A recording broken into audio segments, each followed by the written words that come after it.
I didn't mean to start this way. Tonight was supposed to be routine. Late walk, open mic, empty tapes filled with the low soup of a half-sleeping city. I had just picked up a new handheld scanner and wanted to test it against my usual rig. You know, compare the edges, see which caught the faintest scraps, radio chatter. Traffic bleed, air that hums if you hold still enough. Nothing supernatural. Nothing strange. Just practiced out at first, it was normal. Dry wind down the avenue, soft hiss of tires, sodium lamps through mist. The scanner clicked with its rhythm, showing little spikes at the bands where Texas radio, where delivery vans joke with dispatch. The usual. I kept my narration calm, like a diary. Baseline clean, I whispered. No anomalies. I remember sighing, checking the time. Just after 2. The quiet part of night when even passing cars feel slow, ghostly. My shoes clicked against cracked concrete, a background percussion. I was steady, comfortable, unremarkable. Back inside, I set the recorder down, poured water, started playback. That's when I stopped breathing. At 2:14 on the dot, tucked under the city wash, a low pulse thudded. Not a nebulous hiss. Not random static. A pulse. 1, 2. Pause, 3 beats, repeat. It wasn't loud, more like a faint memory of a drum pressed into hiss. I replayed it once, then again, leaning closer. My throat tightened. Had I missed it live? No, when I was out there, nothing cut the air. I would have felt it in my chest. But here it was, only inside the machine. I switched to the scanner record. Same moment, same interval. I tried overlaying them. Perfect alignment. 2 entirely different setups, and the pulse stitched them both. I cursed. I wrote the time down in the margin of my notebook. 2:14. Kept circling it, as if the repetition might make the sound vanish into normalcy. But when I pressed play again, the pulse was still there. Rhythmic, certain. I tested calibration. Changed outlets. Ran playback through headphones, then speakers. The pulse showed no mercy, bleeding out in the same pattern. I told myself it could be nearby construction equipment, maybe a power relay breaking down. But the tones were too clean, even, predictable. Human machines wobble. Randomness sneaks in. This pulse felt written. I sat forward, eyes locked on the tiny screen flashing weak signal lines across a black field. They rose and fell, metronomic waves of unseen pressure. Outside my window, the streets hummed with their usual stillness, indifferent. I checked the clock again. 2:42. No new pulses breaking into live air. Yet the tape told me they had been there all along. I tried to dismiss it. Told myself not everything odd is sinister. But then I rewound further, went back 10 minutes before. Clean air, faint taxis, no pulse. The anomaly came abruptly, inserted like a splice. Then 10 minutes later, gone. Perfect, self-contained. I suddenly felt exposed. The tape hissed steady. The air behind me didn't shift, but I couldn't shake the feeling of someone in the room. My breath fogged the notebook page as I made the mark heavier. 2:14. The way the pulse sat in silence made me shiver. Not loud enough to frighten. It was worse. It was deliberate. A whisper pretending to be background. I leaned toward the microphone, spoke under my breath. Test 1. What's your source? I waited. Only the soft spindle creak of the recorder answered. But when I stopped, restarted playback, the pulse seemed clearer, as if acknowledging my attention. My skin prickled. I pressed record on the scanner, started fresh, kept voice log running steady. Midnight test should be uneventful, but I couldn't let this pass. Every instinct told me this was intrusion, not error. I imagine you can hear my agitation in the tape. My voice uneven, rushing. I tapped the recorder body, checking for mechanical error. The pulse ignored me. I whispered again.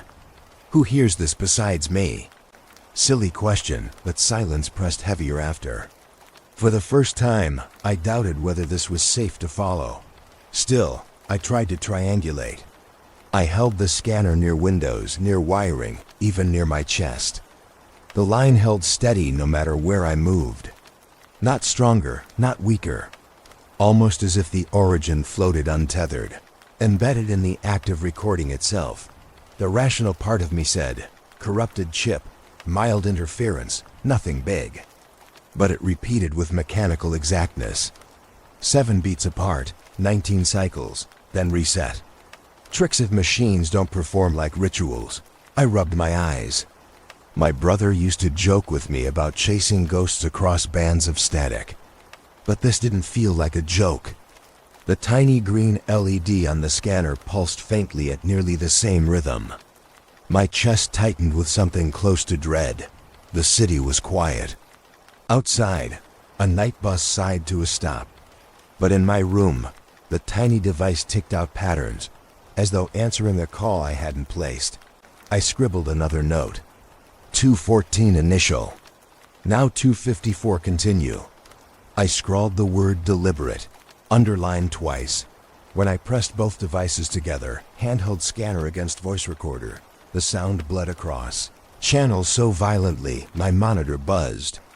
My headphones shivered like thin bones. I remember backing away, muttering into live mic. This is not local interference. Pattern locked. The air felt different. Charged. Every sound threatened to carry another pulse. I found myself whispering involuntarily, worried something beyond my walls might hear. I set both machines on the desk and simply stared, listening. My breath rasped too close to the mic. On playback, it mingled with the pulse, as if my body had already been logged, folded into the rhythm. I felt dizzy.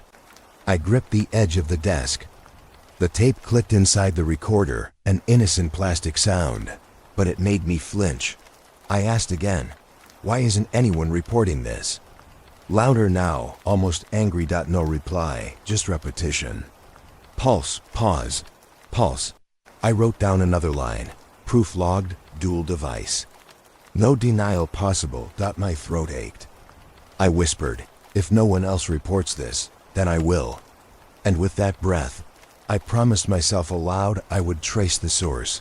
I didn't sleep after that first recording. My notebook lay open beside the bed, pages filled with restless sketches of signal lines, numbers scratched over numbers. By daybreak, my decision was already made. If the pulse was real, and not just a malfunction, it had to originate somewhere. Signals always have towers, repeaters, infrastructure whispering above us in plain sight. So I packed everything into a bag, handheld scanner, voice recorder, spare notebooks, a folded set of maps downloaded from the FCC archive and printed old style. Ink on paper.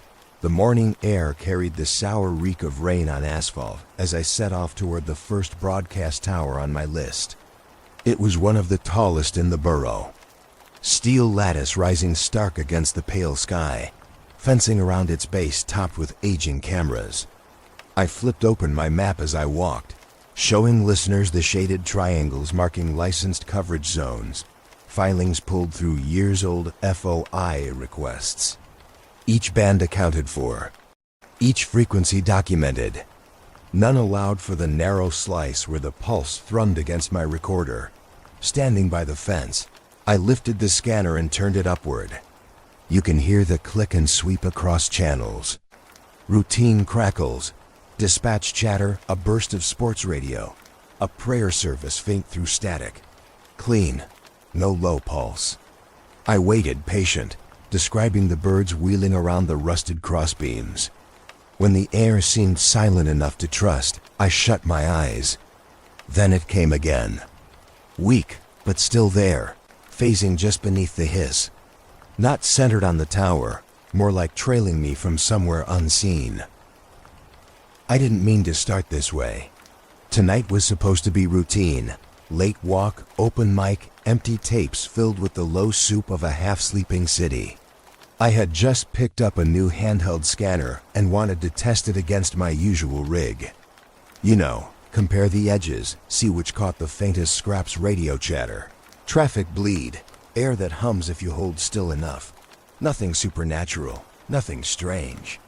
Just practice. At first, it was normal. Dry wind down the avenue, soft hiss of tires, sodium lamps through mist.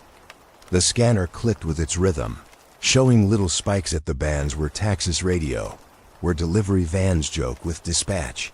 The usual. I kept my narration calm, like a diary. Baseline clean, I whispered. No anomalies. I remember sighing, checking the time. Just after 2. The quiet part of night when even passing cars feel slow, ghostly. My shoes clicked against cracked concrete, a background percussion.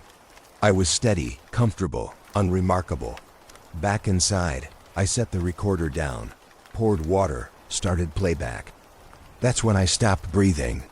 At 2:14 on the dot, tucked under the city wash, a low pulse thudded. Not a nebulous hiss, not random static, a pulse. 1, 2. Pause, 3 beats, repeat. It wasn't loud, more like a faint memory of a drum pressed into hiss. I replayed it once, then again, leaning closer. My throat tightened. Had I missed it live? No, when I was out there, nothing cut the air.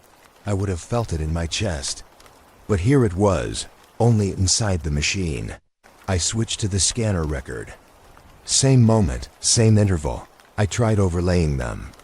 Perfect alignment. 2 entirely different setups. And the pulse stitched them both. I cursed. I wrote the time down in the margin of my notebook, 2:14.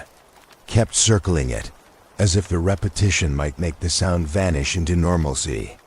But when I pressed play again, the pulse was still there. Rhythmic, certain.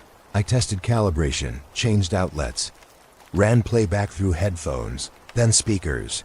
The pulse showed no mercy, bleeding out in the same pattern. I told myself it could be nearby construction equipment, maybe a power relay breaking down. But the tones were too clean, even, predictable. Human machines wobble. Randomness sneaks in. This pulse felt written. I sat forward, eyes locked on the tiny screen flashing weak signal lines across a black field. They rose and fell, metronomic waves of unseen pressure. Outside my window, the streets hummed with their usual stillness, indifferent. I checked the clock again, 2:42. No new pulses breaking into live air. Yet the tape told me they had been there all along. I tried to dismiss it. Told myself not everything odd is sinister. But then I rewound further, went back 10 minutes before. Clean air, faint taxis, no pulse. The anomaly came abruptly, inserted like a splice. Then 10 minutes later, gone. Perfect, self-contained. I suddenly felt exposed. The tape hissed steady. The air behind me didn't shift, but I couldn't shake the feeling of someone in the room. My breath fogged the notebook page as I made the mark heavier. 2:14. The way the pulse sat in silence made me shiver. Not loud enough to frighten. It was worse. It was deliberate. A whisper pretending to be background. I leaned toward the microphone, spoke under my breath. Test 1. What's your source? I waited. Only the soft spindle creak of the recorder answered. But when I stopped, restarted playback, the pulse seemed clearer, as if acknowledging my attention. My skin prickled. I pressed record on the scanner, started fresh, kept voice log running steady. Midnight tests should be uneventful, but I couldn't let this pass. Every instinct told me this was intrusion, not error. I imagine you can hear my agitation in the tape. My voice uneven, rushing. I tapped the recorder body, checking for mechanical error. The pulse ignored me. I whispered again. Who hears this besides me? Silly question, but silence pressed heavier after. For the first time, I doubted whether this was safe to follow. Still, I tried to triangulate. I held the scanner near windows, near wiring, even near my chest. The line held steady no matter where I moved. Not stronger, not weaker. almost as if the origin floated untethered, embedded in the act of recording itself. The rational part of me said, corrupted chip, mild interference, nothing big, but it repeated with mechanical exactness. 7 beats apart, 19 cycles, then reset. Tricks of machines don't perform like rituals. I rubbed my eyes. My brother used to joke with me about chasing ghosts across bands of static. But this didn't feel like a joke. The tiny green LED on the scanner pulsed faintly at nearly the same rhythm. My chest tightened with something close to dread. The city was quiet. Outside, a night bus sighed to a stop. But in my room, the tiny device ticked out patterns, as though answering a call I hadn't placed. I scribbled another note, 214 initial, now 254 continue. I scrawled the word deliberate, underlined twice. When I pressed both devices together, handheld scanner against voice recorder, the sound bled across channels so violently my monitor buzzed. My headphones shivered like thin bones. I remember backing away, muttering into live mic, "This is not local interference." Pattern locked. The air felt different, charged. Every sound threatened to carry another pulse. I found myself whispering. Involuntarily, worried something beyond my walls might hear. I set both machines on the desk and simply stared, listening. My breath rasped too close to the mic. On playback, it mingled with the pulse, as if my body had already been logged. Folded into the rhythm, I felt dizzy. I gripped the edge of the desk. The tape clicked inside the recorder, an innocent plastic sound, but it made me flinch. I asked again, "Why isn't anyone reporting this?" Louder now, almost angry. No reply, just repetition. Pulse, pause, pulse. I wrote down another line. Proof logged, dual device. No denial possible. My throat ached. I whispered, "If no one else reports this, then I will." And with that breath, I promised myself aloud I would trace the source. I didn't sleep after that first recording. My notebook lay open beside the bed, pages filled with restless sketches of signal lines, numbers scratched over numbers. By daybreak, my decision was already made. If the pulse was real, and not just a malfunction, it had to originate somewhere. Signals always have towers, repeaters, infrastructure whispering above us in plain sight. So I packed everything into a bag, handheld scanner, voice recorder, spare notebooks, a folded set of maps downloaded from the FCC archive, and printed old-style, ink on paper. The morning air carried the sour reek of rain on asphalt as I set off toward the first broadcast tower on my list. It was one of the tallest in the borough. Steel lattice rising stark against the pale sky, fencing around its base topped with aging cameras. I flipped open my map as I walked, showing listeners the shaded triangles marking licensed coverage zones, filings pulled through years-old FOIA requests. Each band accounted for, each frequency documented. None allowed for the narrow slice where the pulse thrummed against my recorder. Standing by the fence, I lifted the scanner and turned it upward. You can hear the click and sweep across channels. Routine crackles, dispatch chatter, a burst of sports radio, a prayer service faint through static. Clean, no low pulse. I waited, patient, describing the birds wheeling around the rusted crossbeams. When the air seemed silent enough to trust, I shut my eyes. Then it came again. Weak, but still there, phasing just beneath the hiss. Not centered on the tower, more like trailing me from somewhere unseen. It was signed only R. The simplicity of that single letter struck harder than any paragraph could. Not a name, not a department, not an email for contact. Just R. I copied it into my notes, circled it 3 times, handshaking. So I wasn't alone. Someone else had logged it before me, and the entry had been left to rot in plain sight. The complaint metadata said the file originated in a city library terminal. That was enough of a lead. By late afternoon I was on a bus across town, knees jittering, bag heavy with machines. The sky twitched between showers and bright gaps of sun. I kept thinking about that solitary initial, how even stripped of everything else it persisted. R wasn't supposed to stay in my mind, but it did. The library stood tired and hollow. Tall windows smudged with grime. When I stepped inside, I realized how few still used it. Silence hung across wide rows of brittle spines. Fluorescent lights hummed overhead, their glow thin, cold. I traced the aisles to a corner with outdated terminals, screens fossilized in plastic housing. My shoes echoed strangely beneath the stacked shelves, every footfall magnified against emptiness. I set up my recorder quietly, whispered my impressions with care. Fluorescent hum constant. No staff visible. My voice caught on itself, because I couldn't shake the sense of watching eyes. Not people. More the architecture itself. Corners staring. Pages staring. I pulled up records of access. The screen lagged, flickering faintly. There it was, complaint logged at this very station. 2 years earlier. My place in that continuum felt uncanny. Like sitting in the same seat as R, breathing the same dust, staring at the same dim glow. I imagined someone hunched forward, typing the same band number with the same nervous intensity I carried now. The monitor whined a little louder. My recorder captured it all. My hand shook against the mouse, and I whispered, "If you're still listening, R, I found your trail." Silence answered, stretched thin. I couldn't stay. By early evening, I was back in my apartment. The city outside moved like it always did. Traffic swelling, heaters groaning, neighbors murmuring through walls. I should have felt grounded.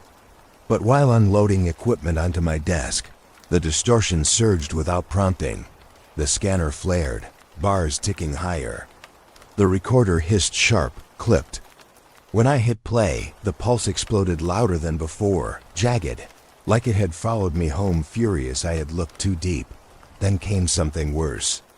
My name, not the whole thing at once, syllables barely shaped, but close enough. My breath hitched. It came slow, slurred under static, like a mouth submerged, heavy with interference. Say a name enough times and the sound becomes an object that breaks apart. This was the opposite. Static fused into coherence. Static decided to call me. For a long moment I only sat in the dark, notebook half open, pulse clawing through air. All pretense of rational explanation vanished. No mechanical error, no misalignment of coils could mimic the shape of my own name. And not whispered once, but repeated. Broken into syllables that strained toward me. My voice, when it finally came, was near a whisper. You shouldn't know that. The microphone caught the shake in my throat. Time blurred. The tape kept running. I let it. Fear warred with compulsion. To turn it off felt cowardly. To leave it on felt reckless. Every click of the tape wheels marked me deeper. I wrote hurriedly in my notebook, pulse vocalizing. Personal identifiers. Matches my name. Then under that, another line. Too precise for coincidence. I placed the notebook down, stared at the silent phone on my desk. My eyes burned. I thought of the contact from the agency, the way they warned me off. I thought of my brother. I thought of, or did any of them get this far? Did the sound call them by name too? Hand trembling, I reached for the receiver.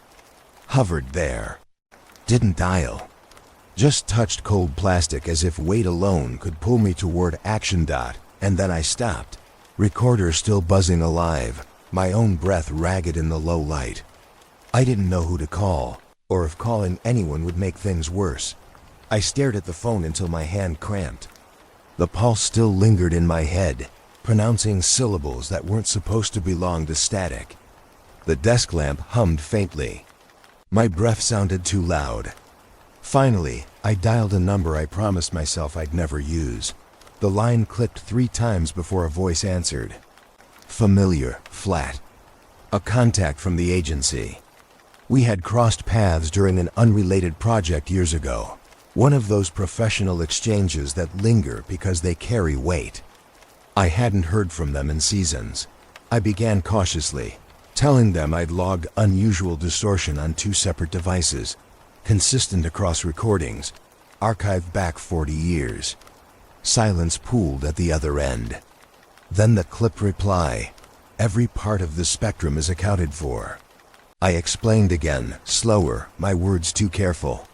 How I had compared reels from the 70s, how pulse alignment proved continuity. I even read the timestamp aloud 2:14, repeating waiting for recognition. Their tone chilled. "You're misinterpreting harmless data."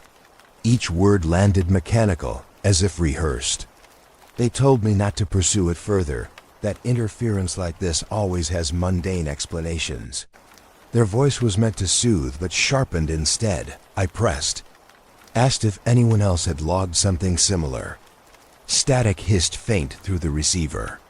Then their voice shifted, softer, uneasy. "Off record," they said. "Staff have noticed stray artifacts. Same band, same intervals. Logs were discarded. That's what we were told to do." I sank against my chair, pen dropping from my hand.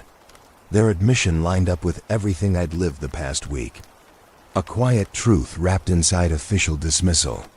Someone in authority didn't want anomalies preserved. You threw them out?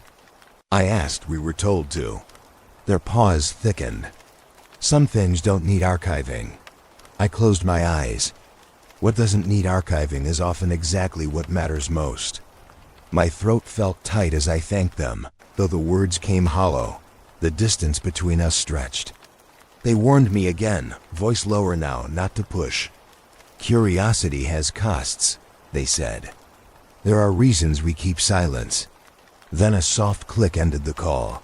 I sat staring at the receiver, listening to dead air.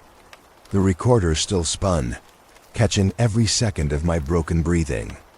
Their phrasing looped in my head, misinterpreting harmless data. Yet moments later, their careful admission. Logs had existed, then erased. Which version was truth? I checked my notes. Edges already fraying from fatigue. Cross-referenced every time they hesitated, where pauses let words slip. My pencil underlined the phrase. Staff noticed similar distortions. For a long time I only sat, twirling the pencil, hearing faint echoes pulse in the walls. Silence in rooms that weren't always silent. My eyes wandered up toward the stack of unopened mail, toward the photo on the shelf, my brother smiling in the sun. His absence weighed there more heavily than paper or frames. That photo kept pulling me back. Because he once worked where my contact still sat. Same agency. Same monitoring rooms filled with racks of equipment, endless logs, static screens. He vanished years ago, gap still raw in our family. I never got closure. A clenched thought took hold. Had he heard it first? Pulse at 2:14. The echoes slipping syllables of my name. Now the agency hinting at suppressed records. My brother always had a habit of poking where others averted their eyes. If discovery reached him, what followed? I whispered it softly, almost afraid of the sound. "Did you hear it too?" The recorder ticked faintly back at me. The lamp flickered once. Subtle dot. My tongue tightened against my teeth as I repeated his name. Raw and tentative. Dead air. Then a quiet crackle jumped on the recorder, sharp, intrusive, unmistakable. A seam of static splitting just as my whisper trailed. I froze, pen halfway across the page. Air in the room turned colder, though nothing had moved. The line of graphite trembled as I wrote only one word beneath the rest. His name again. Darkened, underlined, burning black into paper while the machine still hissed. The package was waiting at my door when I came home.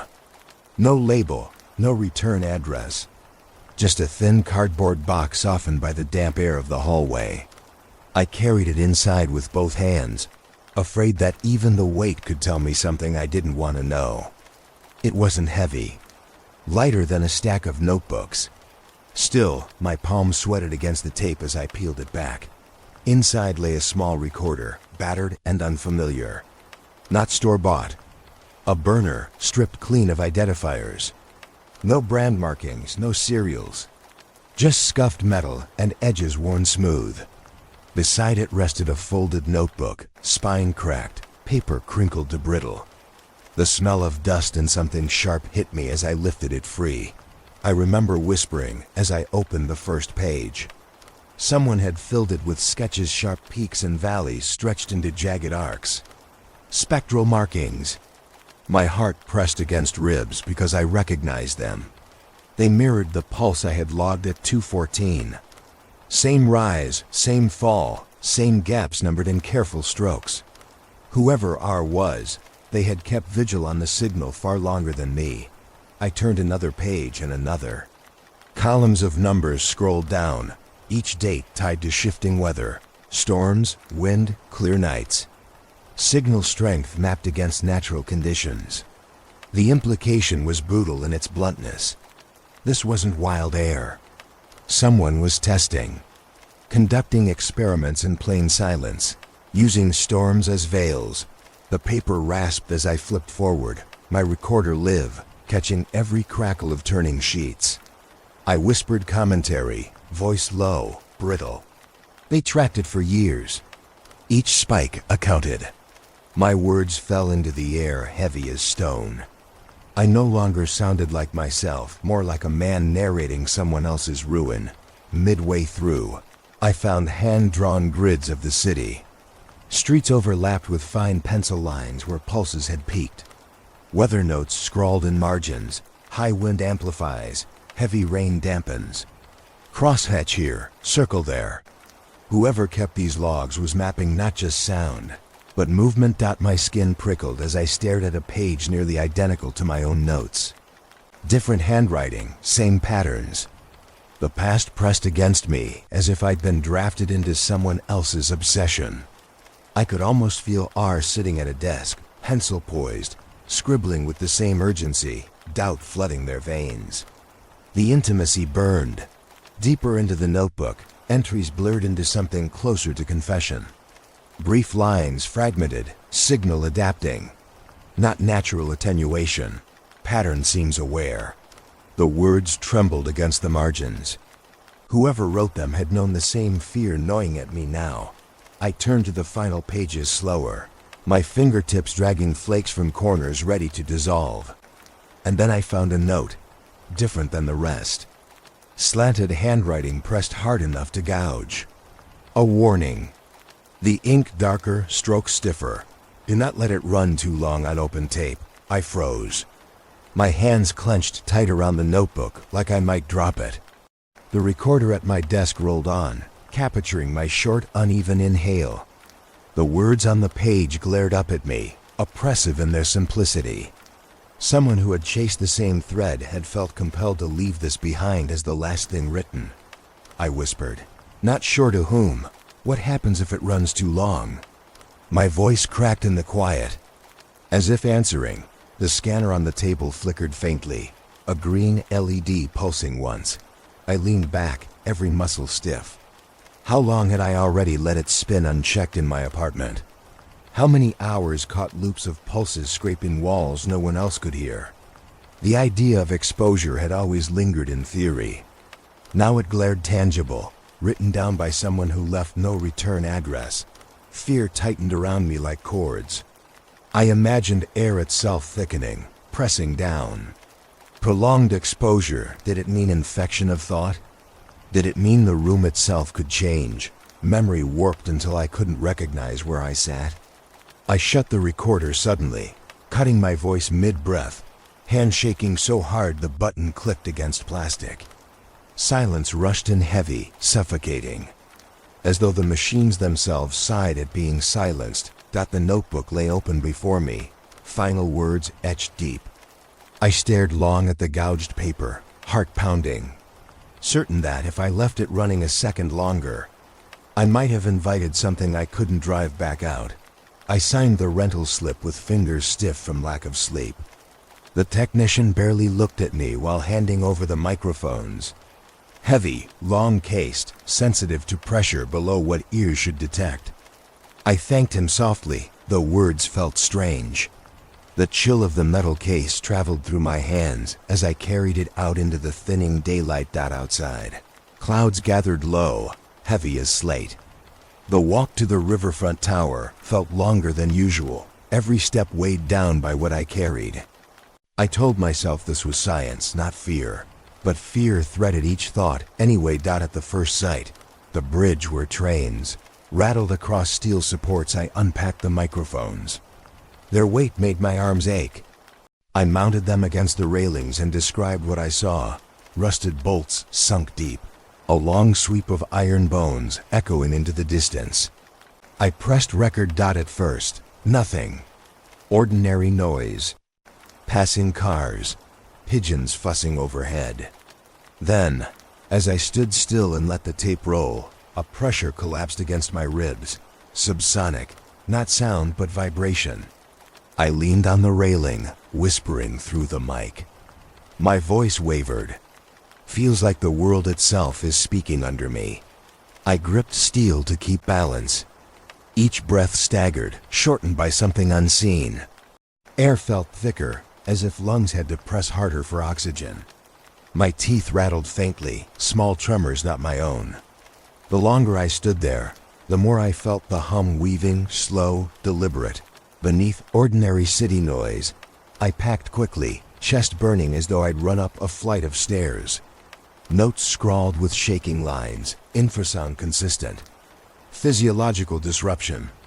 Even as I wrote, my hand tingled slightly, pins and needles creeping across skin. The next stop was a plaza I almost wished to avoid. Wide concrete, fountain long dry, surveillance cameras drooping from poles. Each lens pointed at empty space no one visited. I described the scene: a loud, vast vacancy. Official cameras fixed but lifeless, half blinking red without recording light. A plaza for no one, built to impress no one, yet still wired to watch. I set the mic case on stone and clipped sensors along the rail around the fountain. With the switch I felt it start again, that sick low resonance that carried no sound yet filled every nerve. My knees trembled. I set into both machines.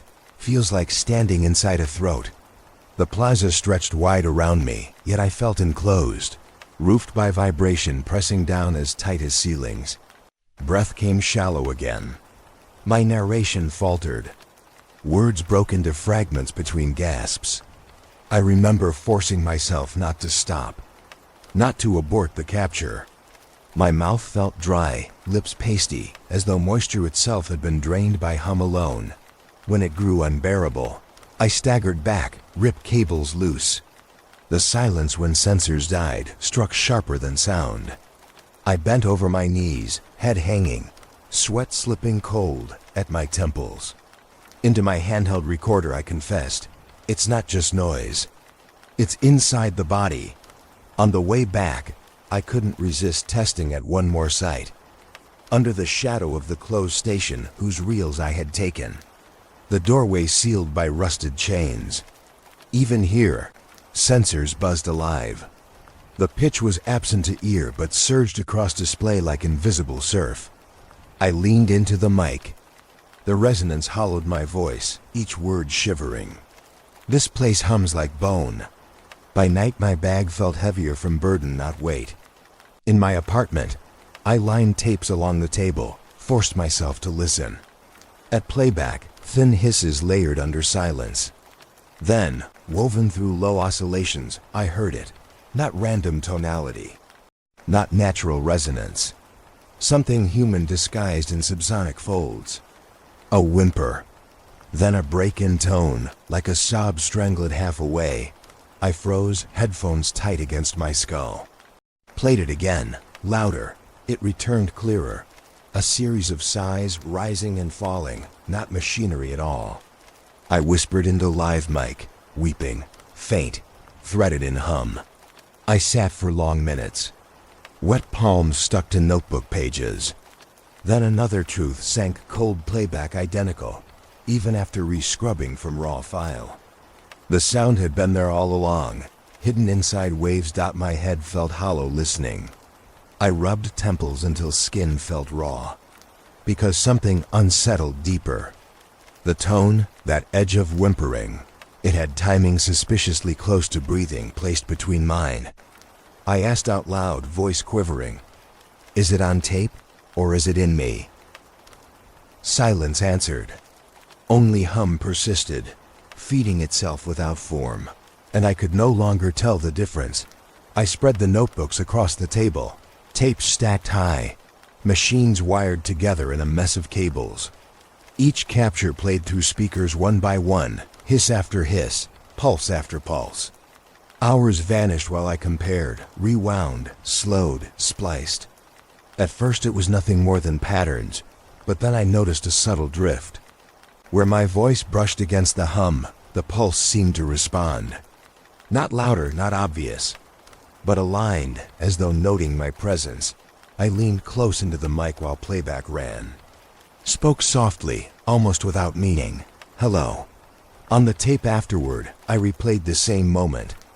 The hiss shifted, quivered, like breath taken in reply.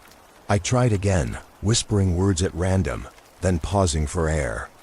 Reviewing later, faint alterations threaded the pulse. Not syllables exactly. Not yet words. Just distortions that fell into rhythm seconds after mine. Suspicion rooted where doubt had grown. I contacted a pair of acquaintances, people who know machines delivered without romance. Sent them fragments, raw files, asked if they heard what I feared. The replies came back quick and cold. Nothing but confirmation bias. Humans find patterns where none exist. They suggested tiredness, stress, psychosomatic strain. I wanted to accept that. Wanted release from listening too closely. But when I repeated tests for myself, alone in the room, the response strengthened. Not lessened. I remember one night clearest. Apartment dim, lamplight cutting narrow warmth across tangled wires. I hit record and leaned toward the scanner. I whispered a phrase once, low and deliberate. Then sat still, chest almost still. 10 seconds. Absolute quiet. Then it came. A warped echo. Not perfect, bent through interference, drowned in static, but close enough to chill spine. Like the phrase had been dragged through glass and returned broken. When I played it back, my throat closed tight. I had whispered once. The tape repeated almost words bent into my own cadence. Imprecise, yet intimate enough to rattle bone. I warned softly, "This is not random." My breath quivered as I fed listeners the raw cut. No polish, no filter. Just me speaking once and the bent sound creeping back seconds later. I let it run longer, dared it to happen again. The machine hissed, then pulsed, each wave slanting fractionally new. I thought of my own face reflected in dirty glass, mimicking gestures slower each time. Something aware. Not repeating blindly, but pacing itself to me. I wrote words jagged across the notebook. Call, response, adaptive. My hands cramped under graphite dust. That night I dreamed sound more than seen. Woke with heart hammering, convinced someone stood breathing in the corner. Only static filled the apartment, but my chest refused to slow. I stared at dark outlines of equipment long after dot by day. I convinced myself I had controlled test rig. That I gathered data, not dread. But hidden under notes I scribbled true or fear. Signal, not just signal. Signal listening. When I played that clip again for the recording, I let silence trail long after the warped echo. Breath thin, whisper catching. My words small, confessional. It adapts. I stopped there, letting air stretch endless. Letting listeners hear the nothing that no longer felt empty at all. The road leading out to the station curled through patches of broken asphalt, weeds cracking between seams. Clouds sagged low, colorless, spitting fine rain that plastered itself against my windshield. The wipers squealed under the strain. By the time the compound came into view, the day had collapsed into gray. A stunted half-light that made the silhouette of the building look less like a research post and more like a gravestone hammered upright in the earth. I parked outside the gate, rust eaten through the chain links. No lock, though the gate hung askew like it had been pried one too many times. Beyond, trees bent in slow warning against the wind. I carried my recorder in one hand, scanner strapped across my chest. The old case of gear bumped against my side with each step. Rainwater blurred the glass doors into streaks of silver. I pushed, and one swung open with a reluctant groan that stretched down the halls. The scent inside was a thick rot of mildew, paper long softened, metal rusting. My shoes slapped against cracked linoleum, every step echoing strange, loose, as though the building had too much space inside it for sound to settle. I whispered for the recorder. Main corridor. Dust heavy. Can hear structural groans. My voice sounded faint, swallowed quick by walls not powered anymore, but still remembering how to breathe. Somewhere high above, water dripped in rhythmic taps that seemed almost measured.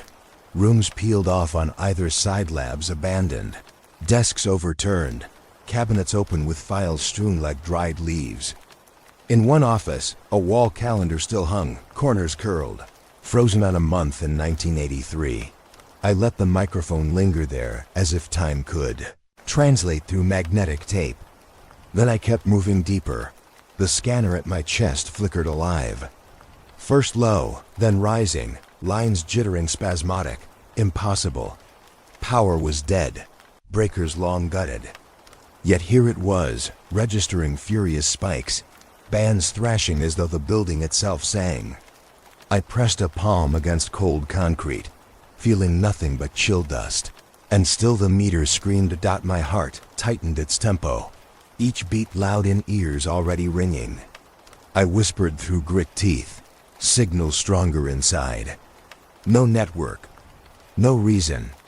My hand shook so badly I nearly dropped the mic.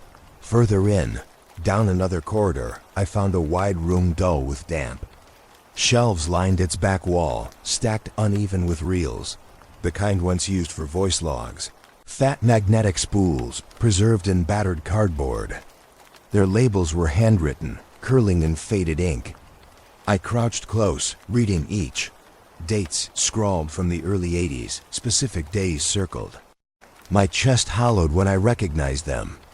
Every one aligned with Citywood blackouts, recorded like events cataloged on purpose. Leftovers of study no one claimed. The reels smelled of paper dust and rusted glue. Some edges warped, but many remained intact. I set my recorder on the desk, describing what I saw. My breath sounded harsh, too close against the mic. The room responded with silence heavy enough to hurt. When I reached for one reel, I only brushed the edge of the spool. That's when it clicked. Not dramatically, just a subtle mechanical tick, followed by a slow spin. My body chilled head to toe. The reel turned on its own, dry gears whining faintly, though no hand cranked them. I stumbled back. My voice captured the tremor, unpowered. It's moving on its own. I waited, seconds dragging wide. The reel slowed, stopped, hung there still as if nothing had happened. It took too long before I stepped forward again. I slid it carefully into my bag, unwilling but compelled, like someone picking up red-hot metal barehanded. I packed 2 more reels without daring to test them, mind repeating the same thought. I shouldn't have touched them. I shut my notebook fast, slung everything back into the case, and forced myself outside. The hall groaned again, dripping water echoing behind me like distant footsteps giving chase. Each corridor stretched longer than memory, as though the building wanted to keep me swallowed.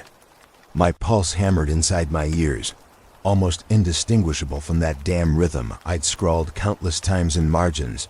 At last the rain touched my face again. Clean, cool, real. I shoved equipment into the trunk, slammed it down before I could change my mind, and slid into the driver's seat. Breath fogged the windshield as I gripped the wheel. Then I switched on the recorder again, just to keep log.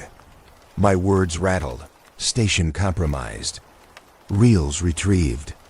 I pulled away from the compound. Tires crunched over wet gravel, wipers squealed hard.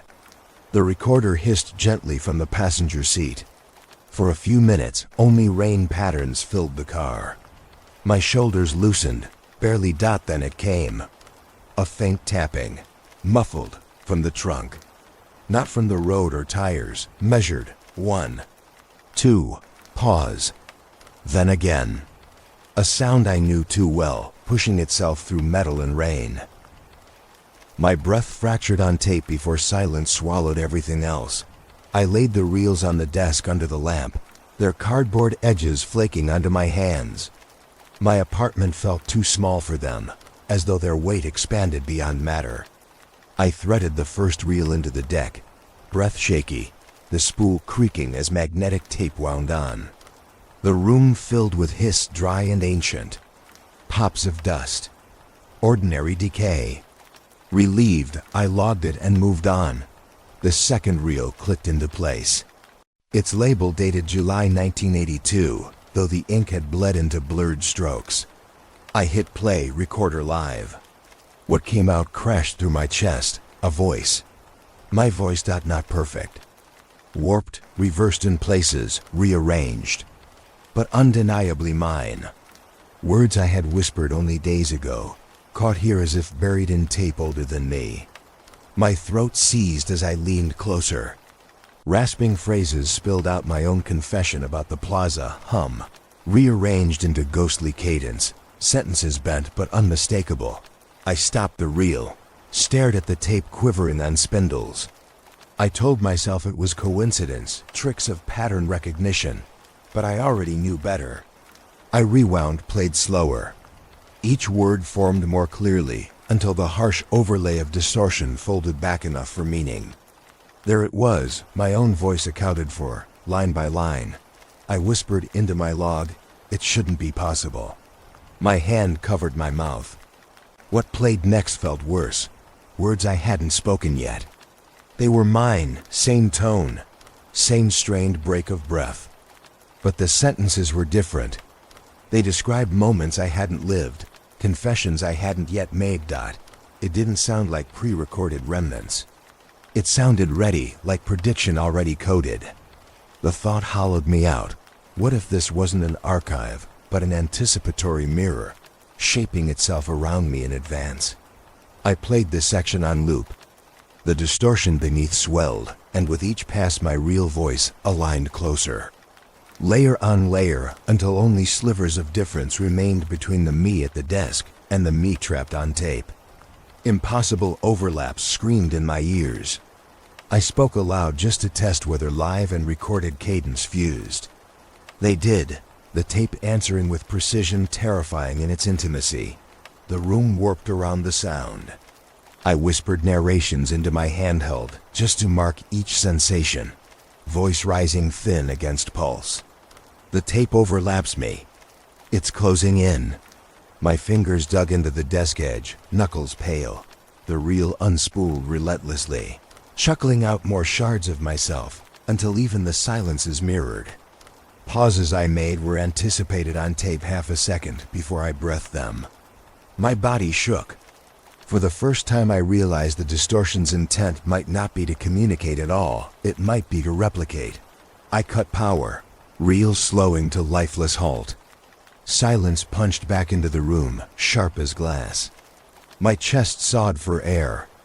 Sweat slicked along my temples. I whispered, unwilling but certain. This is predictive. Everything hung there, my own voice echoing in mind long after the tape stopped. Denial no longer lived. The only choice left was how to confront. I could push deeper, expose myself further, risk whatever overlap meant. Or abandon everything, destroy the tapes and pray silence closed in fast enough. I sat long, hand trembling. My notebook lay open with words scrawled senseless from panic. Lines unreadable, smears of graphite pressed too dark. I set the pen down slow, closer to Mike than before. I whispered, harsh through ragged breath. I need answers. I wasn't sure I trusted myself anymore, not after the reels. My voice doubled back at me, even in silence, like walls remembered what I had said minutes before. So I went against instinct and brought someone else in. An engineer I knew only distantly, the sort who trusts numbers more than whispers. They listened with patience when most others would have laughed. Skepticism thickened their tone, but they agreed. If nothing else, let the equipment itself prove me wrong. We met in their workshop. Everything smelled of solder and dust. Walls lined with racks of dismembered radios. Oscilloscopes blinking slow green eyes across the benches. I placed my recorder down like an artifact, daring it to embarrass me. They slid it aside and began with their own gear, fresh coils, fresh drives. No connection to mine at all, Da. I spoke softly, keeping my voice measured. Run your calibration. Watch for bleed. The click of their switches filled the room. Screens lit up, humming with baseline readings. For a minute, nothing. Just the low burr of fluorescent lights, sharper in that cramped space. Then the pulse crept in, first faint, then undeniable. Their oscilloscope spikes began to mirror the same rhythm I had circled in every notebook. The engineer leaned closer, fingertips frozen above keyboard. Their lips parted, no words forming. My chest clenched. I heard the familiar throb in the monitor's static, steady like answered breath. I whispered into my handheld, "It's there." Independent hardware, same cycle. My words shook, not from surprise but from relief. Proof outside myself at last. The engineer broke silence finally with a muttered curse. They pivoted dials, swapped filters, layered new shielding. But nothing silenced the bleed. The pattern burrowed through, adapting against their adjustments. They frowned hard, eyes never leaving the data, until the moment came when denial cracked. They said, almost hushed, I didn't want to hear it. But it's there. Their voice trembled faint enough to make me shiver. For 1 hour we ran repetitions. I whispered phrases, pulses shifted.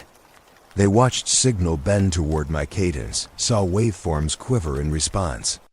Until at one point, they tilted their head toward me. It doesn't sound like a broadcast, they murmured. It sounds like it's listening back. That burned colder than any echo on tape. I sat still, throat raw. Because their words pinned what I'd feared to admit. The signal wasn't just intrusion. It was mirror and watcher both. But then their tone broke. They pulled off headphones too fast, wires clattering. Fear filled their face like I hadn't seen before. It's surveillance, isn't it? They said sharply. Not outward, inward. It nests once you touch it. I stuttered, trying to reason them back, but their breathing had already grown hard. They unplugged cables, severed the line between devices with frantic hands. The bench grew suddenly quiet. They looked at me once more, eyes wide, skin drawn pale. You need to stop. Their voice was final. They would go no further. My words stuck in chest. I could only nod. They left me there with the silence heavy and broken. I realized too late I had pulled proof out of someone, only to watch them recoil from it, rejecting me for bringing it to their ears. Alone again, I pressed record, trying to describe the emptiness. My voice shook thin, describing the benches still alive with faint hum after their departure. That was when the worst happened. On playback behind me came sharp pops. Electrical spits where none had been live. I didn't speak then, but the tape caught fragments. Half syllables. Hiss dragged into vowels I never formed. My throat closed. I replayed it again, heart wrestling air, and the sound bloomed stronger. Not my voice, not theirs. It slotted itself between words like a parasite waiting. That was when the realization landed, pinning me cold to the seat. It knew when someone new became aware. The signal shifted in presence, feeding, sinking against fresh listening minds. No one else had been in that room before. Now it had grown stronger the moment another recognized it. I whispered into the mic, not even aware the words escaped. It knows. And then I cut tape. Knowing full well silence wouldn't erase what it had already learned, I followed the map I'd built out of pulse intervals. Coordinates scratched in graphite across torn edges of paper. The path converged ugly and certain on a broadcast tower gutted 2 decades ago. Officially retired. Power stripped. Antennas skeletal, black against gray sky. Still, it waited, half collapsed against the hillside. Cables ripped out like veins torn from steel flesh. The hike-up shredded my legs. Cold wind funneled down the slope, hard enough to snap flags of dead grass flat. I carried everything I could bear. Portable transmitter, frequency boards, recorder strapped close to chest. By the time I reached the gate, rust had chewed it hollow, and my breath fogged in heavy bursts. Into the recorder I whispered, "Site matches coordinates." Tower disused. Perimeter unsecured. My voice quaked thin, but I forced routine. Document everything. Build the proof one entry at a time. Inside the fence, gravel gave way to cracked concrete. The tower loomed above, upper bars bent, climbing ladder chained, but rattling with wind. Rust flakes snapped loose and spiraled away. I kept eyes low, scanning the ground for sockets still intact enough to mount my gear. Settled on a corroded junction block, its bolts fractured open long ago. I set the transmitter down, fighting the urge to look over my shoulder. Even through thick gloves, metal chilled sharp against bone.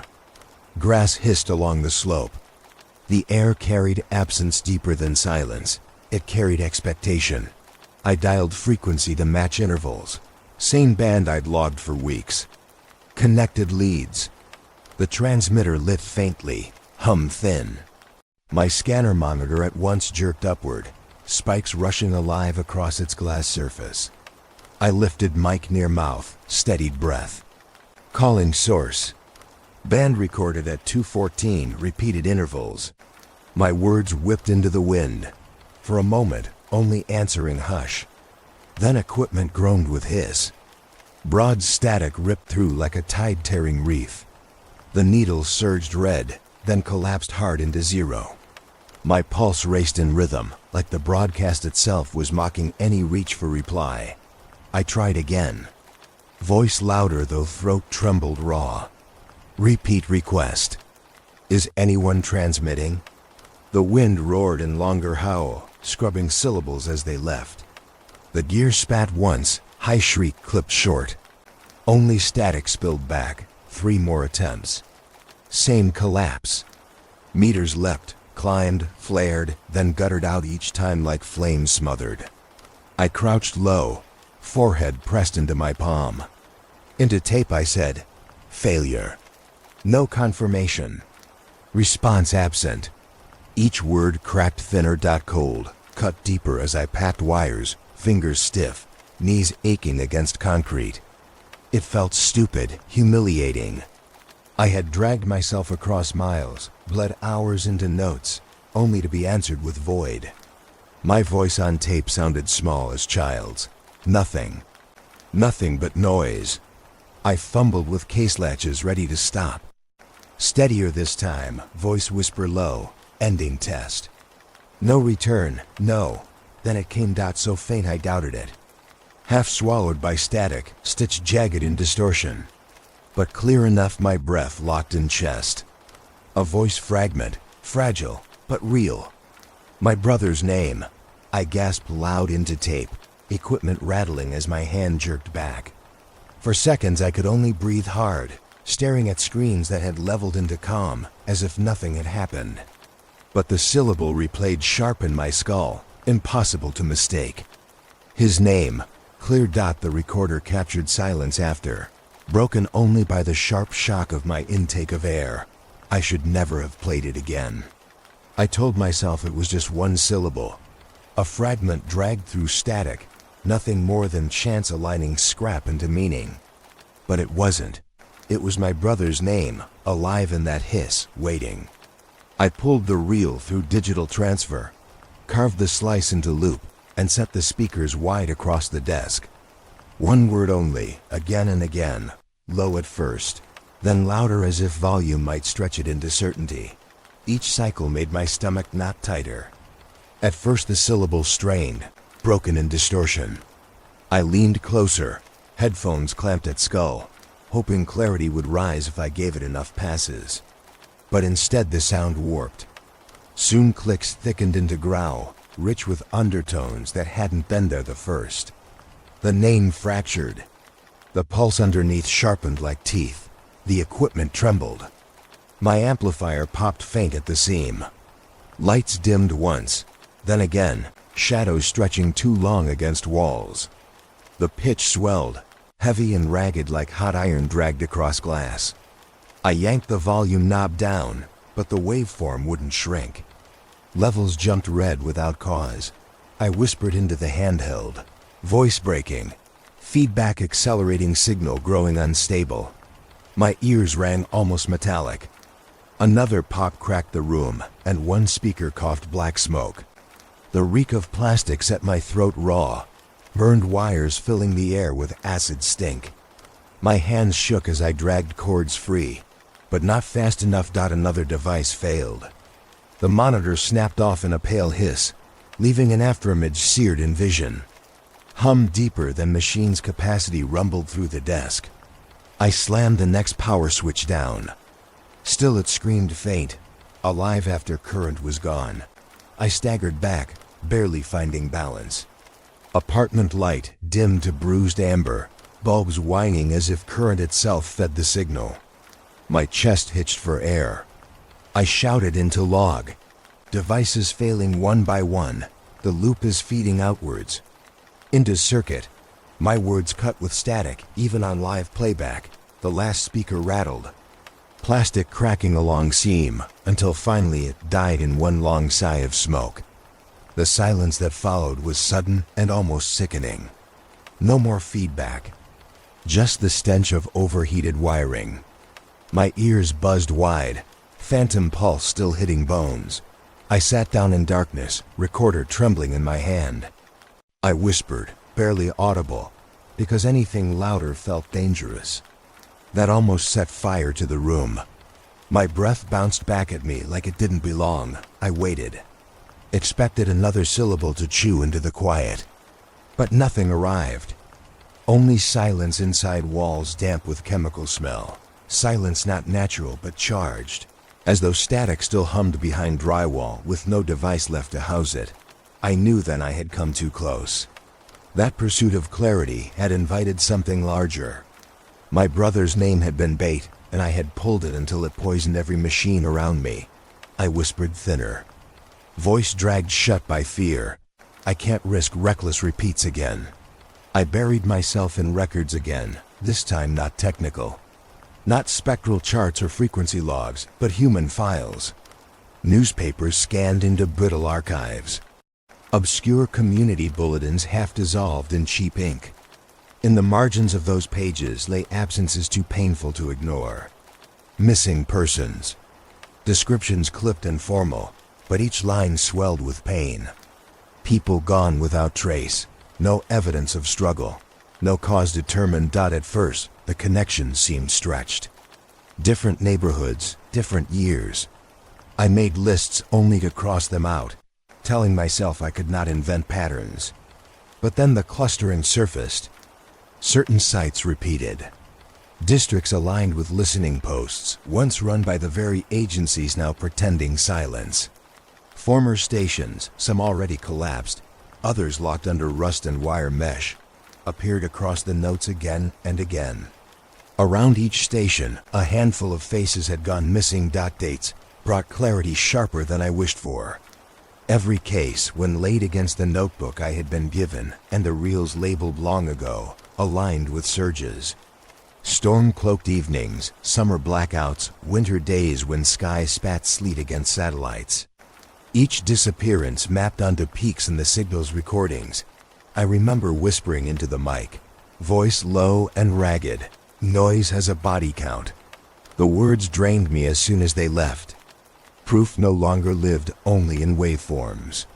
Proof meant humans pulled inside the silence, Names stacked heavy in my notebook. A girl of 19 vanished on her walk from library to home, last seen near a tower base. A man disappeared on his commute. Car left idling 2 blocks from a shuttered relay building, no fingerprints within.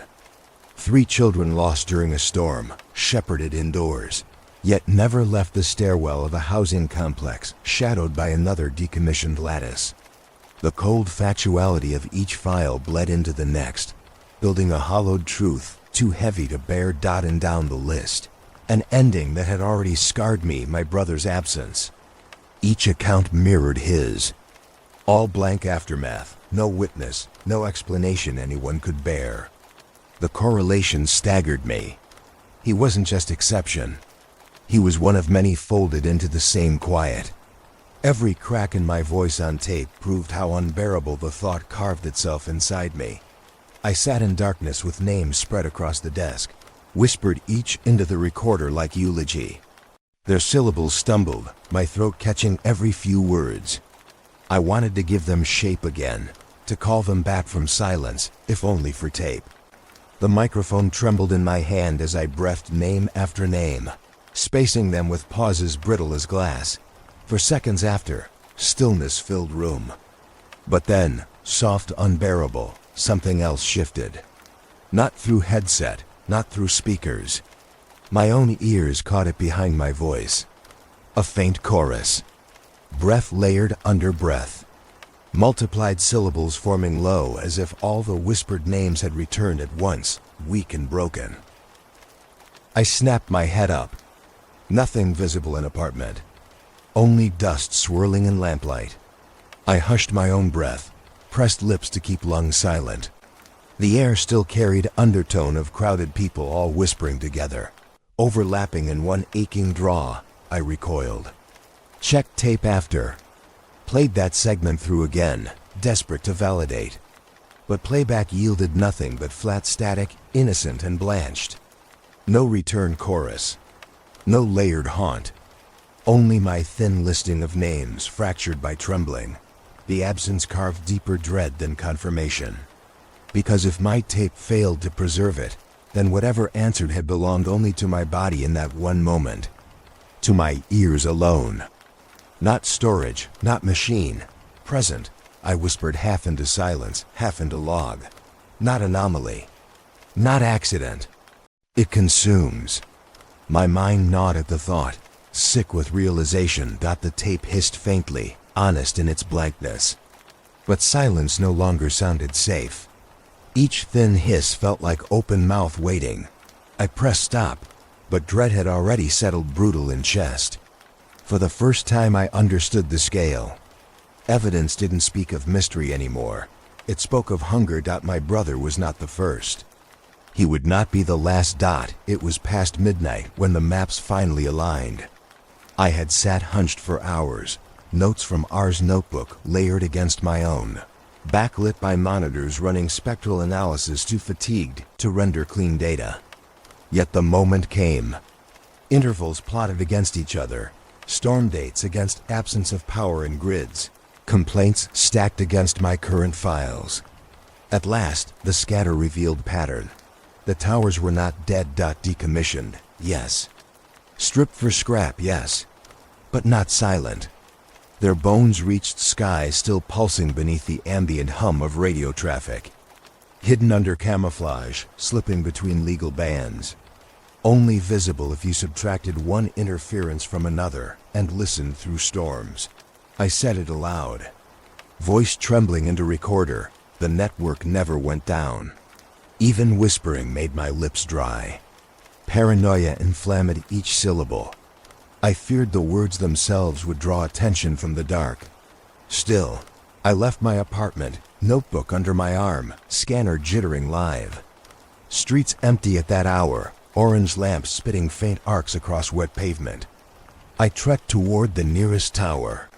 What had once been described as gutted steel rose before me through drizzle. Skeleton tapering into heavy sky dot at the perimeter, rain thickened. My scanner screamed sudden life, spikes convulsing though the hardware read, no power supply. I held it out, trembling. The static behind me grew heavier, like being pressed between invisible walls. My throat cracked as I forced commentary. Dead tower radiating. Cycle not gone, still moving. I slipped through the fence where rust bent low. The lattice groaned as rain tapped the metal. The sheer size of it made me dizzy, every bar dripping cold rivulets. I raised microphone upward and it howled in overload. A surge hammered into headphones loud, enough to make me cry out. The distortion was nothing like the subtle pulses from weeks before. It was full, raw, enormous. I nearly dropped the mic, palms slick with sweat though night air bit frost. I drew closer, grasping one of the tower's base legs, and felt it thrum, not electricity, not vibration like trains, but something lonelier, almost like breath exhaled through cavern walls. My voice stammered into log, words fractured. Steel alive. Structure singing beneath air. I had to back away to steady shaking. The audiometer pegged red across whole spectrum, bleeding beyond anything measurable. For a moment, the tower seemed to fade like it wasn't there. Clouds drifted across its crown. Shadow kept shifting wrong. Then force came again, a push into bone carried by air, my ribs rattling even when I covered ears. I pressed the record button again, capturing the scream of circuitry. The mic shrilled back, peeking into feedback too dangerous to continue. With nerves stripped raw, I cut power in panic. Silence roared sudden, unreal. My knees threatened to buckle, hands vibrating long after metal touch was broken. I whispered into breathless dark. They hid it in plain sight. Skeleton towers still hum. Always have. My chest heaved, twisting against ribs that ached from tremor. Every rational denial had corroded under thunder of proof. I turned back toward the city, whisper following like shadow. The real broadcast never stopped. I reached the compound just before dawn, gray light leaking over broken rooftops. The largest of the old stations rose ahead, massive even in ruin, its concrete walls veined with cracks, cables drooping like intestines from ruptured sockets. I stood at the gate longer than I should have, palms slick, recorder close to my mouth. My voice trembled as I whispered, "Main station. Perimeter breached. No current visible." The wind carried drizzle across my face, cold needles that stung with every blink. Inside, silence pressed down. The air carried a mineral bite, wet stone and rust. Stairs began immediately, metal treads slick with dripping condensation. I forced myself downward, each step clanging too loud, echo bouncing against walls coated in stains the color of dried blood. I pulled the scanner from my chest rig, power light green and steady, lines spinning across the band. At first, hiss only. Then, halfway down, spikes lashed up, breathing wild against the screen. I muttered into the tape. Readings surging, no source visible. My voice already sounded thinner, as though the stairwell itself pressed it flat. The scanner set off faint crackles that traveled into my fillings, unnatural static chewing nerves. I couldn't stop breathing through open mouth. At the bottom, the corridor stretched long, concrete glistening from water, dripping steady in patterns that didn't sound random. Lamps had been cut decades ago, but the air shimmered faintly, just enough to see. Doors lined the hallway, some fallen off hinges, others sealed like sarcophagi. The scanner's spikes convulsed the nearer. I moved to one door framed in iron. I ran fingertips over its cold seam. "Signal strongest here," I whispered. Each word felt alien in my throat, pulled heavy as though weighted. The door was stuck. I set recorder down briefly, wedged crowbar into crack, metal shrieking until the seam groaned wide. The moment it opened, air collapsed outward, stale and dry as paper. Inside stood racks of metal equipment, silent, their wires sheared decades before. Yet at my intrusion, they hummed faintly. A low vibration crawled through bone, not ear. I clutched the scanner tight and whispered, "Impossible. No current. Still active. Its readings tore upward, needle pressed solid at top of glass. The distortion arrived then. Not as pulse, not as feedback, but as voice. Many voices. Layers thick, words cutting across each other like waves all converging on one shore. I stumbled back, chest hollowed. My own name floated in there, drowned among strangers. Whispers of street corners long gone, laughter of children at play, arguments in cramped kitchens. Then one sound seared razor, sharp through the rest. My own first memories. I heard myself as a child calling for my brother. Crystalline, fragile, preserved. My knees nearly buckled, hands scrabbling at damp wall. I broke my narration into fragments. This isn't. It can't be. Breath strained out, but voices still flooded.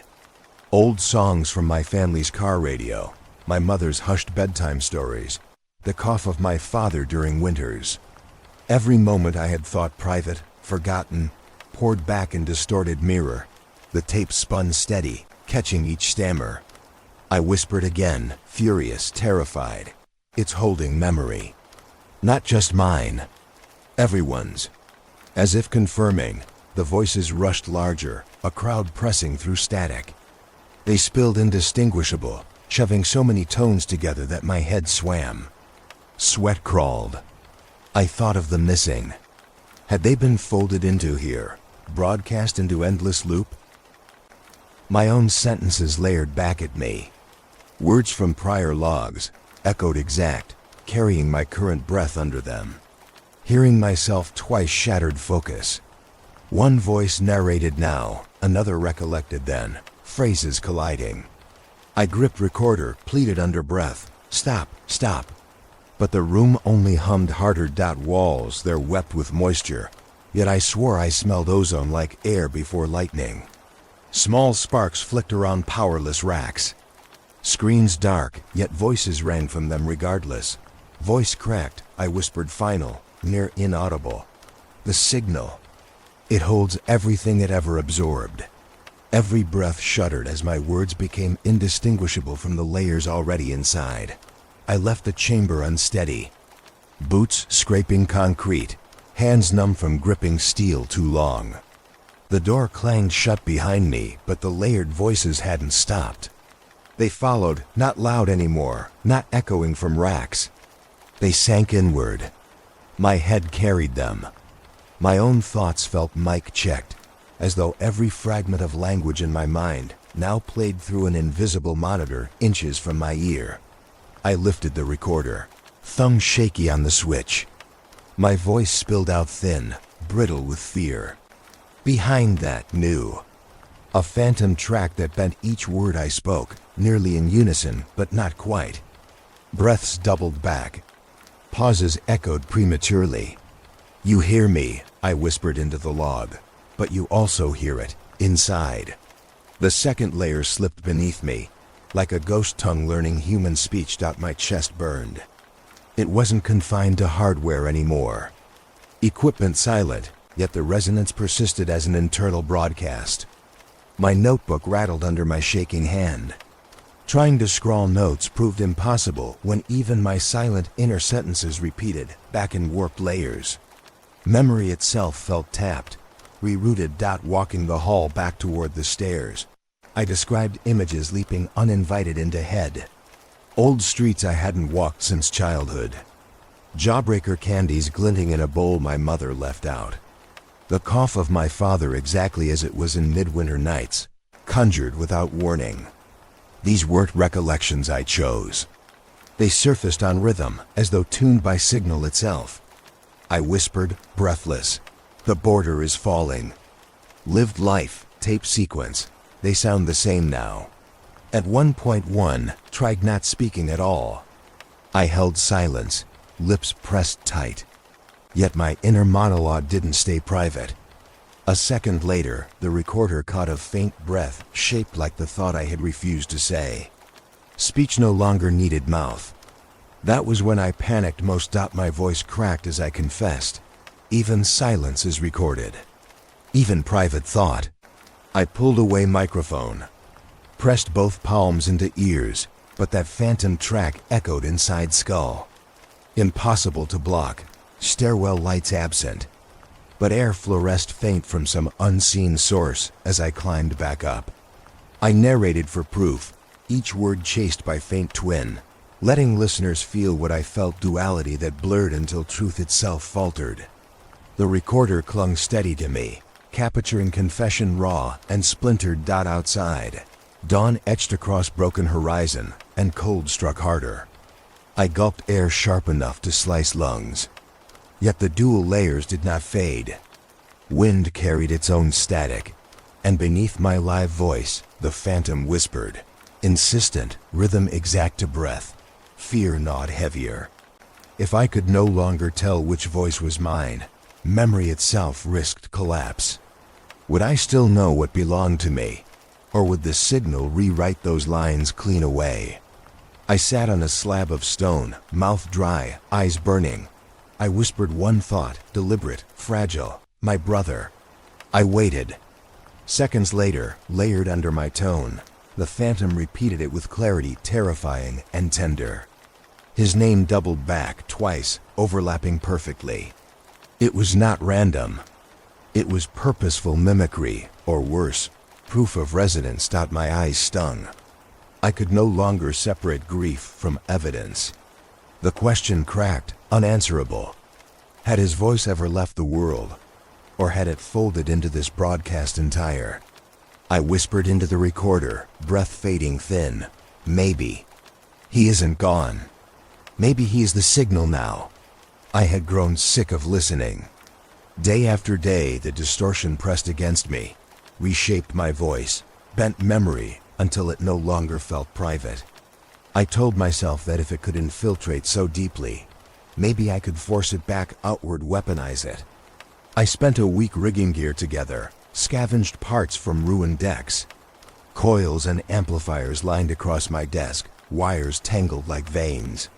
My hands shook as I soldered each joint, but the thought of standing still frightened me more than reckless trial. I set loopers to spin only the fragment that carried weight.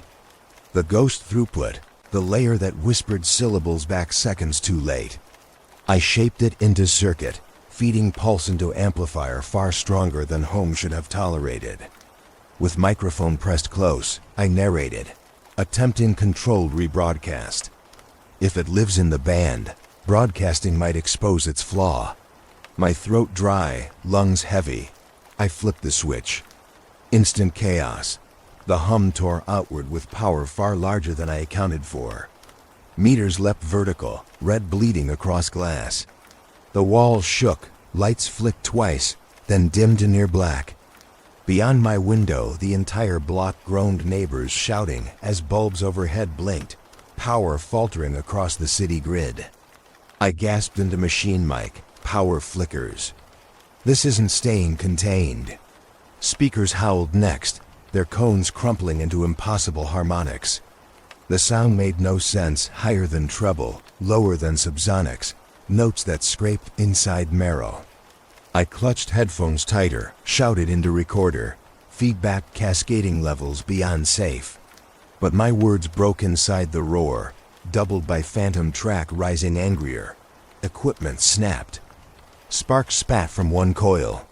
Fire stank in air, same plastic burn that scarred me before. I slammed knob down, twisted every dial, tried yanking cables free. Nothing obeyed. The loop sustained itself, feeding not through my limited current, but through the very lines of the city. Neighbors pounded walls, their voices thudding faint under the shriek. I screamed apology to no one, voice swallowed instantly. The pitch ratcheted sharper until blood rushed warm from my nose. The floor rattled, window panes hummed. I thought walls themselves might fracture. Desperate, I pulled main breaker switch. Silence crashed like ocean falling away. Darkness smothered interior, gear draped in smoke. My chest dragged breath in rib, shattering spasms. I fumbled recorder back on. My voice trembled. Transmission cut. GRID compromised. In low tone, I wondered if I had infected power itself. If the signal now pulsed along wires feeding street lamps, heart monitors, rail controls, silence didn't comfort. It crushed. Too perfect, too total. Each second, I half expected phantom replay. I dragged sleeve against blood at my lip, eyes darting toward dead gear. I whispered ragged, "It propagates when touched." Not confrontation multiplication. I ended tape there, terrified of how much I had already released. The night it peaked, the city went dark all at once. Not rolling blackouts, not local grids, everything. Lights snuffed within seconds until streets lay swallowed. Only sirens bleeding in faint distance. I stood at the window, recorder humming live in my hand, voice whisper, hoarse. They've synchronized it. Stations are awake. Phones died first. Mine glared one last pale buzz, then collapsed to black glass. In apartments across the street, residents shook their devices, baffled, then frightened as entire blocks lost contact. I stepped into hallway stairs, each stride recorded. And by the time I reached the street, elevators nearby stalled mid-travel with dull groans. Riders pounding from inside cages that no longer moved. Air felt fevered, pressing static into skin. Radios clattered incoherent when car ignitions sparked. They didn't play music, didn't play speech. They coughed fragments like spit memory. A man's sob, a woman's laugh, a stranger's half-remembered argument. Every frequency mirrored collapse, every speaker lodged with stolen remnants. Sirens cried scattered, lost in the voided skyline. I walked bent against wind, tickled with fine dust from cooling towers still groaning. Recorder to mouth, I whispered, not isolated now. Entire network has surfaced. My words trembled into the mic, but cadence steadied with admission. People filled streets dazed, clutching heads. A woman staggered near lamppost, crying words she admitted weren't her own. A man repeated a lullaby again and again through lips cracked with confusion. They were reliving someone else's fragments, imported false into nervous system. Traffic stood still.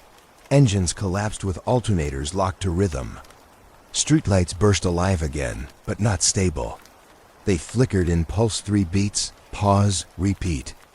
Each flare lined perfect with what I first logged at 2:14.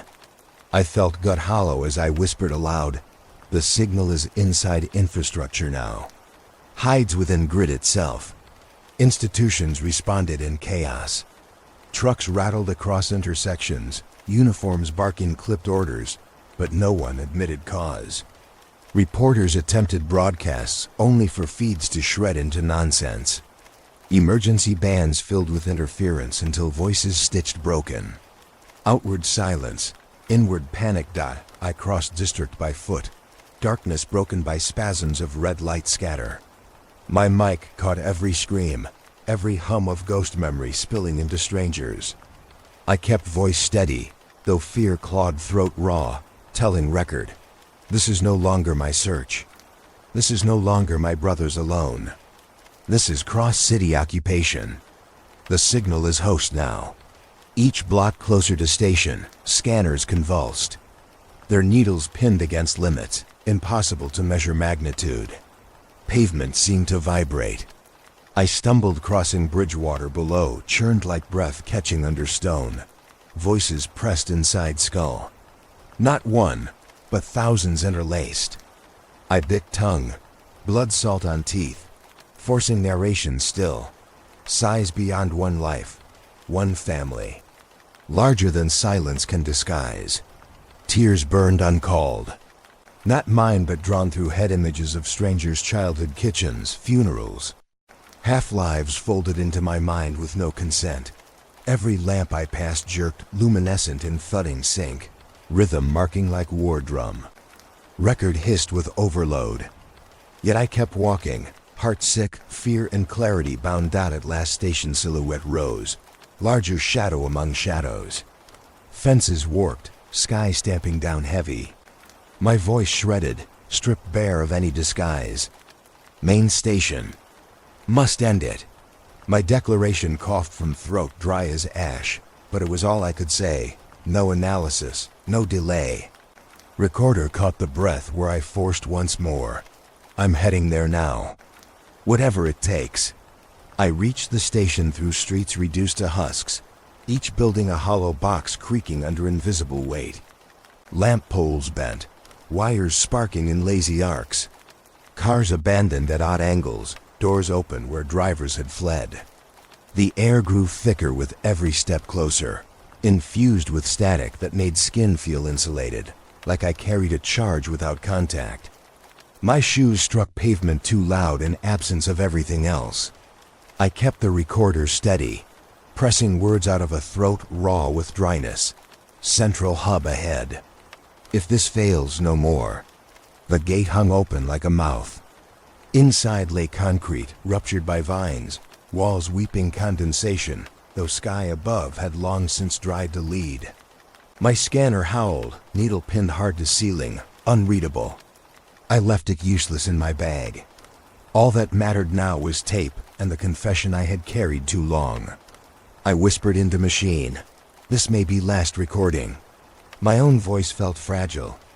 Transparent, a thread ready to snap. Rust led me downstairs where water pooled, ankle deep. Metallic tang strong enough to sting nose. The path turned into corridor carved longer than any blueprint allowed. My voice echoed back in double margin, not quite delayed, not entirely mine either. I entered the chamber and set recorder down carefully. Letting wheels spin. It looked like a cathedral built for machines. Racks towered on either side, tangled wires hanging like roots. Screens dormant yet glowing faint blue from nothing I could see. The hum crawled sideways across spectrum, pressing into bone. I steadied. I said aloud, not for analysis but for them, whoever them consisted of. I know you hear. I know you've always heard. My chest heaved. I carried grief heavy enough to bend spine. I want you to give him back. My brother. Tell me he was not erased, folded into static. The chamber didn't answer, but air thickened like breath of unseen assembly. I continued, forcing courage through weariness. If you contain his voice, then you contain mine. If you hold memory of us all, then know this is what I am, a man refusing to step silent. A man still recording even as city dies. The distortion rose in reply. At first hum, then surge. Tape spun mad, meters wild. Frequencies stacked until chamber walls groaned, concrete trembling. Overload filled every channel, a storm of voices stitched in chorus. Fragments of words poured through equipment racks, agony threaded with joy, every pulse alive. I shouted above roar. Enough, you will answer me. But words bent, multiplied, ricocheted until hardly any syllable was mine. Tears blurred vision. Breath frayed against chest. Yet in relentless surge, I spoke grief aloud, memories of childhood kitchen, laughter of brother beside me, nights we traced constellations with plastic star maps. Each memory thrown like stone into flood, swallowed yet reflected back. Then silence crashed, complete, sudden, absolute. Racks hushed, screens died, even drip of water gone. In that vacuum my ears screamed. I forced whisper, "You're still there." One word broke into void. Not layered, not fractured. Clearer than any I had caught across all these weeks. A single voice, low, deliberate. Remember. I staggered backward, knees failing, palms scraping rust floor. Tape still spun, steady reel capturing nothing but breath and that word. My heart thundered so loud it felt like second voice inside. I sucked in air that tasted electric. My next words came calmer than I expected. Voice steady, though tears still shook jaw. It may erase me, but not this. The recording endures. I leaned nearer mic, leaving final imprint unshaken. The future will decide. Warning or invitation. And I let tape roll on, unresolved. Still alive, waiting.